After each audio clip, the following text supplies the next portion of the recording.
Today, I want to talk about democracy. Democracy is on the ballot, and it is time to vote. Our democracy has been tested in recent years, but with their votes, the American people have spoken and proven once again that democracy is who we are. Democracy has been all over the headlines for months now, and the Democrats have made it very, very clear. They believe if you do not support them, that democracy is dead. I mean, dead on arrival, donezo. Your fate hangs in the balance.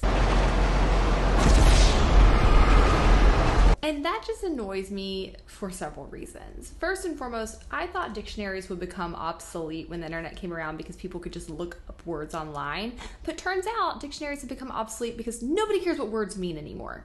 Whatever, I do what I want. Especially the Democrats in this circumstance, because as long as people are able to engage and participate in their government, democracy is not in danger. The only reason it would be in danger would say if we had a one-party rule where people really didn't have any elements of choice anymore, which is, I think, what they ultimately want. Hey! Look at me, sure. Look at me, sure. I'm the captain now. I don't really care whether you're a Democrat or Republican or Libertarian or a Green Party person or independent, whatever. I really don't like most political parties or most politicians. What I do like, though, is the Constitution, and what I do care about is Americans having a basic civics understanding so they don't run around sounding ridiculous like this. So let's break this down really fast. A democracy is literally just a government that is by the people. It can either be a direct democracy where people hold all the power and they directly vote on everything, or it can be a representative democracy where people get to elect their leaders and those leaders then go vote on their behalf on the majority of issues. What you have in the US is closer to the second. Most would actually call it a constitutional republic. And that's because our founders did not actually want us to be a straight democracy. They actually took a lot of pains to structure us in a way that differed from that. Wouldn't let that shit happen to me, though.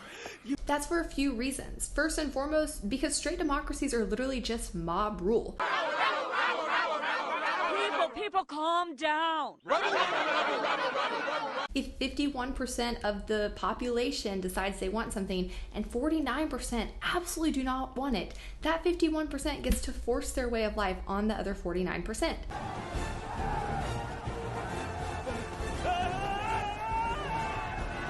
How long do you think that people will go along with that kind of system? Not very long. As Benjamin Franklin said, democracy is really just two wolves and a lamb voting over who's for dinner. Obviously, the two wolves are going to vote to eat the lamb. This is next level.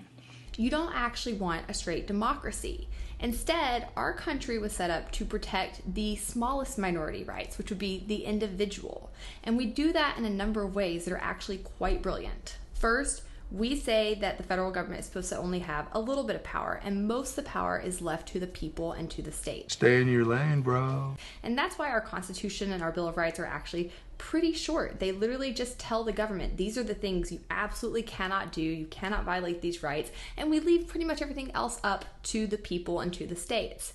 We then come in and structure things to where even within the state level, you don't have the popular majority vote ruling over the smaller minority vote. So when you have a smaller state like South Carolina, they have a very distinct way of life that probably looks quite different than the way people in a large state like California live. They're all different. Should California, because they have more people, get to come in and tell South Carolina how they're going to live? No. So we have things like the Electoral College that basically weight smaller states and ensure that their rights are still protected even when they don't have as many people in them. All of this is done so that individual rights are ultimately protected first and foremost, so that we can all get along, because we are basically one country made up of 50 small countries. We have to all be able to coexist and get along if that's going to continue. And if you have a couple states coming in and dictating way of life for smaller states, guess what? Those states will try to leave. It's not going to last for long. All of these things are really, really brilliant and I think should be celebrated about our country. They're things that have allowed us to flourish for over 250 years now. So no, democracy is not hanging in the balance, first and foremost. And secondarily, we don't want a straight democracy. If you like this video, again, be sure to leave me a comment, let me know your thoughts, like it, and subscribe to my channel. Until next week, stay based.